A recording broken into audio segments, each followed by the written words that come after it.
제가 이제 연세대에 온 지 3년이 됐거든요. 그래서 연세대 소속으로 이 노벨 문학상을 낳은 이 연세대 일원이라는 사실이 되게 자랑스럽기도 하고, 알고 보니까 또 한강 작가가 제가 사는 종로구의 같은 구민이더라고요. 그래서 너무 자랑스럽고 자부심을 느끼는데,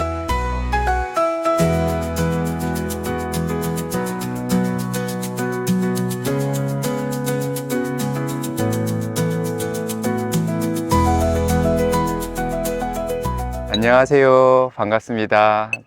저는 연세대학교 연합신학대학원에서 종교철학을 가르치고 있는 김정영 교수입니다.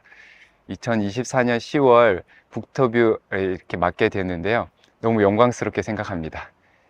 제가 실은 여기서 종교철학을 가르치고 있어서 제가 최근에 학생들과 함께 읽는 책을 한 권 소개하려고 마음먹고 있었는데, 이 인터뷰 일주일 전에 정말 뜻밖의 너무 기쁜 소식이 들려왔어요.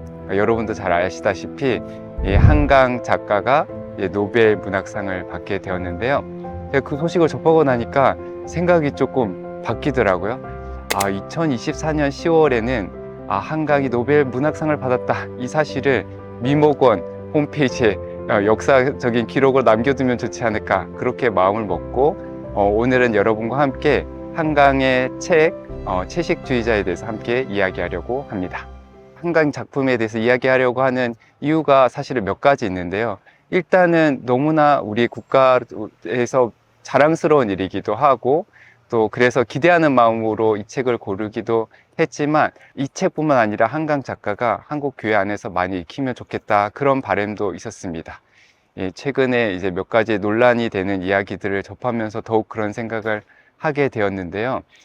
읽지 않고 막연히 거부감을 가지고 멀리 하기보다는 함께 읽어보고 같이 고민해보고 토론해보면 훨씬 더 좋지 않을까, 그런 생각이 들다 보니까 이 책으로 이 미목원 사역에 동참하는 많은 목사님들, 그리고 사역자들, 그리스도인들과 함께 고민을 하는 것이 꼭 필요하겠구나 생각하게 되었습니다. 저는 실은 이제 문학을 별로 좋아하지 않아요. 제가 읽는 책 중에 문학책이 별로 없어갖고 딸한테도 맨날 엄청 혼나는데, 그래서 제가 오늘 이야기하는 부분에 있어서 어떤 문학적으로 아주 날카로운 비평이나 평론 같은 걸 절대 기대하시면 안 됩니다. 제가 이 책을 읽으면서 느꼈던 소회를 간단하게만 여러분께 나누려고 생각하고 있습니다. 사실 이 책도 제가 맨부커상 수상 이후에 구입을 하긴 했거든요. 책장에 꽂혀 있다가 제가 실제로 읽은 거는 노벨상 소식이 전해진 다음에 읽게 됐습니다. 저의 어떤 이렇게 문학적인 이해력이 낮을 수 있다는 걸 여러분들이 충분히 감안해 주셨으면 감사하겠습니다. 한강의 여러 책 중에서 채식주의자라는 책을 고르게 된 이유는, 일단 제가 제일 먼저 구입했던 한강의 책이기도 하고, 개인적으로 요즘 건강 문제 때문에 채식에 관심을 갖기도 하고 채식주의에 관련된 책도 있고 해서 이 책이 눈에 들어왔습니다. 그래서 이 책을 읽게 되었는데요.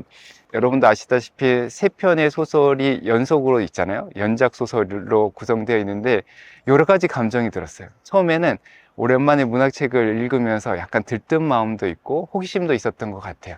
그런데 조금 읽다 보니까 조금 폭력적인 장면이 나오는 거예요. 아빠가 이제 주인공의 입에다가 막 고기를 집어넣는 장면, 그 후에 주인공이 자해하는 장면, 이런 것들을 보면서 섬뜩한 감정이 들기도 하고, 그 다음 편 이야기에는 이 성의 묘사가 조금 낯뜨겁다, 이런 생각이 들기도 했습니다. 그러다가 마지막 이야기에 정신병동 이야기가 나올 때는 좀 숙연해지기도 하고 안타까운 마음도 들고 슬픈 마음도 들었던 것 같습니다. 제가 이 소설을 읽으면서 크게 한 3꼭지 정도 소감을 생각을 해봤는데요. 첫 번째는 아프다라는 거예요.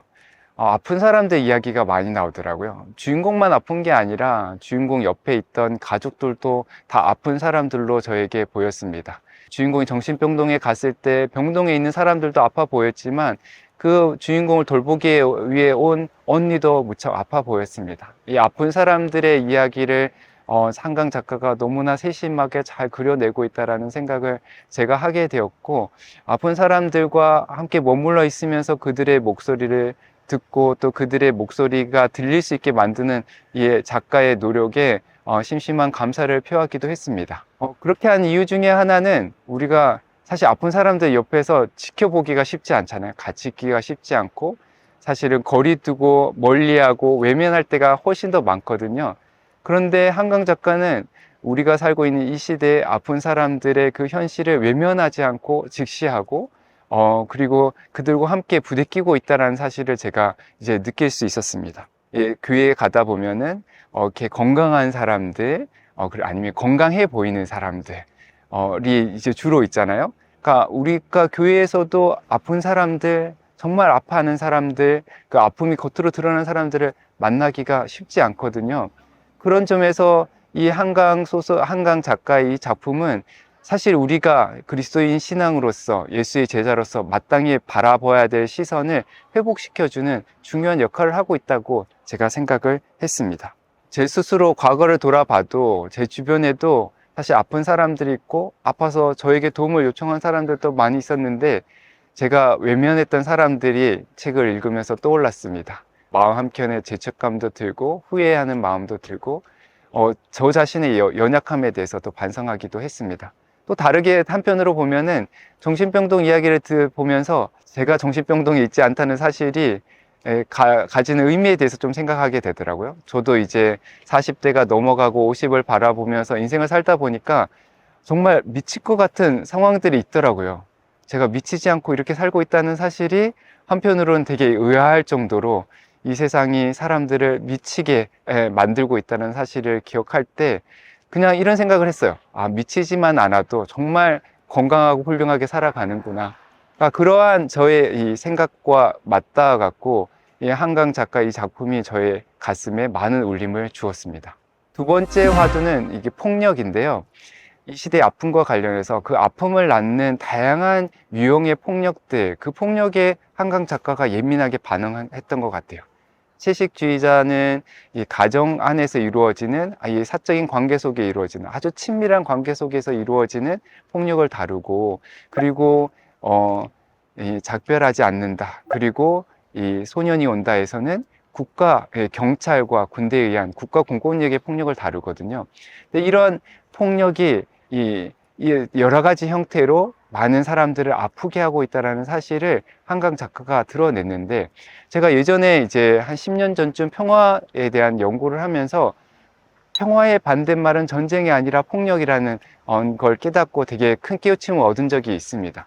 그리고 그 폭력이 정말 다양한 형태로 우리 주변을 둘러싸고 우리를 괴롭히고 있다는 사실을 제가 이론적으로 배웠는데, 한강 작가는 그거를 우리가 조금 더 실감나게 느낄 수 있도록 소설 작품을 통해서 우리에게 보여주고 있는 것 같습니다. 이 폭력, 이적인 현실, 우리 사회의 이 폭력성, 우리 관계의 폭력성, 이런 것들을 드러내는 것, 그리고 그걸 기억하는 것, 그게 이런 폭력적인 사회, 폭력적인 관계에 대한 저항의 한 방법이고 그걸 이겨내는 한 방법이라는 사실을 제가 기억한다면 한강 작가가 누구보다도 이 하나님 나라의 평화를 위해서 크게 일하고 있는 것 아닌가, 그런 신학적 평가도 우리가 한번 고려해 볼 수 있겠다 생각하게 되었습니다. 제가 생각한 세 번째 화두는 보다 신학적인 건데요.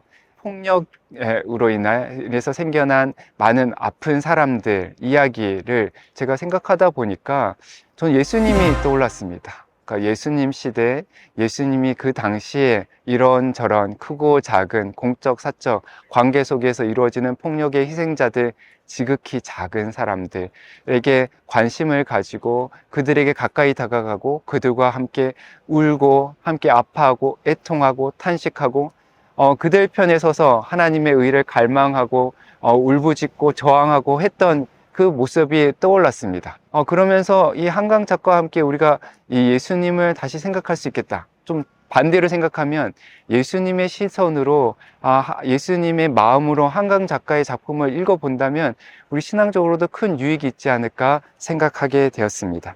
사마리아인의 비유가 떠오르고 마태복음 25장에 나오는 양과 염소의 비유가 떠올랐습니다.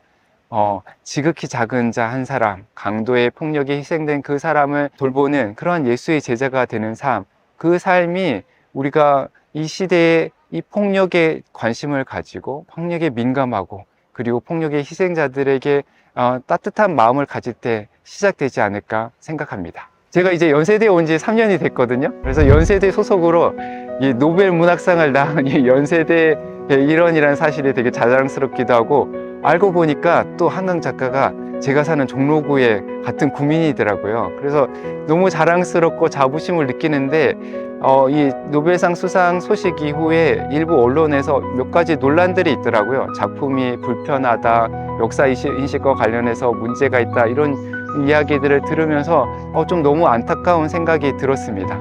이게 교회 안에서 어떻게 받아들여질까 약간 걱정도 들기도 했고요. 그래서 제가 이 북터뷰를 통해서 이 북터뷰를 보는 많은 목사님들과 그리스도인들이 좀 더 따뜻한 애정을 가지고 한강 작가의 작품을 했으면 좋겠다, 그런 마음으로 이 북터뷰에 참여하게 되었습니다.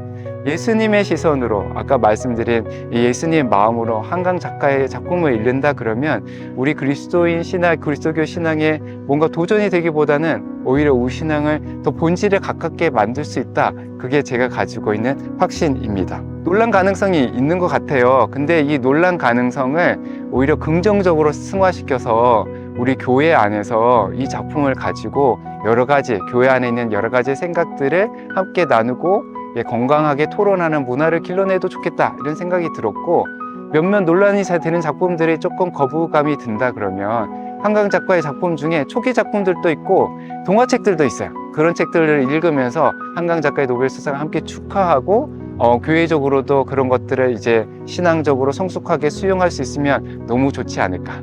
2024년 10월 이 북터뷰, 이 노벨 문학상을 수상한 한강 작가를 축하하면서 함께 기념했으면 좋겠습니다. 감사합니다.